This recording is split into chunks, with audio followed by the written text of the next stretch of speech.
Dunia menyaksikan, bukan dari layar film, bukan dari buku sejarah, tapi dari langit yang terbakar, dari rudal-rudal yang tak lagi diam. Iran, Persia yang selama ini dituduh hanya menggonggong, akhirnya menggigit. Dan Zionis Israel yang selama ini merasa tak tersentuh, untuk pertama kalinya terhuyung. Juni 2025, sejarah berubah selamanya. Untuk pertama kalinya, langit Israel bukan hanya penuh klaim superioritas, tapi juga penuh kepanikan. Ribuan rudal balistik hypersonik menyerbu negeri kecil yang sombong ini. Dan tak semua bisa dicegat, karena ketika Persia bicara, dunia mendengarkan, dan langit pun berguncang. Netanyahu, sang singa podium, kini terlihat lebih mirip tikus ruang bawah tanah. Biasanya ia tegas bicara tentang hak untuk membela diri. Tapi kali ini, siapa yang bela siapa?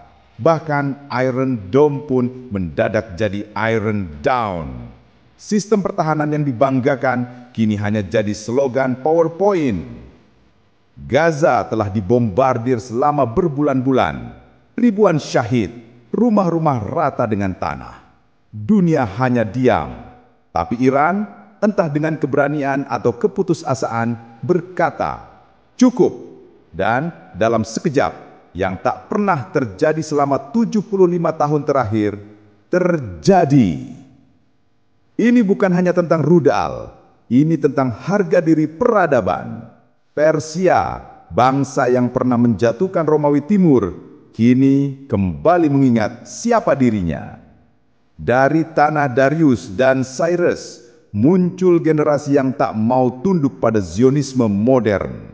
Seakan berkata, "Kamilah penjaga Timur, dan tak akan kami biarkan kalian mempermainkan darah di Al-Quds." Serangan itu bukan hanya militer, itu kode moral, pesan geopolitik, bahwa umat Islam tak lagi hanya menjadi korban, bahwa era kalian menyerang, kami diam, sudah tamat.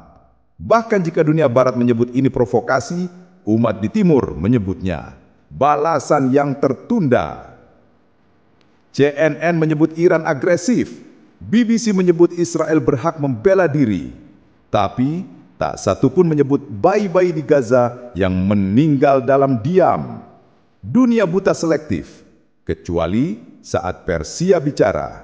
Dan tiba-tiba semua terbangun. Di Gaza malam itu bukan hanya gelap oleh serangan, tapi juga terang oleh harapan. Kado ini, rudal-rudal itu, bukan hanya dari Iran, tapi dari harga diri umat yang selama ini terbungkam.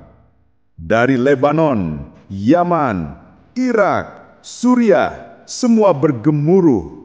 Kami belum mati.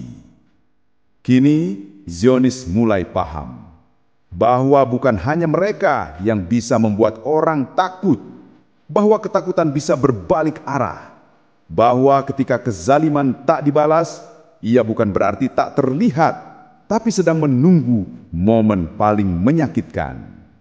Detik-detik kehancuran tak selalu meledak, kadang sunyi, kadang hanya simbolik. Tapi malam itu seluruh dunia tahu, Israel tak lagi tak tersentuh, dan Persia bukan sekadar legenda. Mungkin bukan hari ini, bukan besok, tapi kita sedang menyaksikan awal dari akhir. Ketika tanah yang diinjak darah suci mulai menolak penjajahan, dan Gaza yang selalu menang dalam luka, akhirnya mendapat kado kecil, sebuah harapan dari langit Persia. Ini bukan soal politik, ini tentang nurani, dan di tengah reruntuhan, di bawah langit yang terbakar, kita menyaksikan detik-detik kehancuran Zionisme.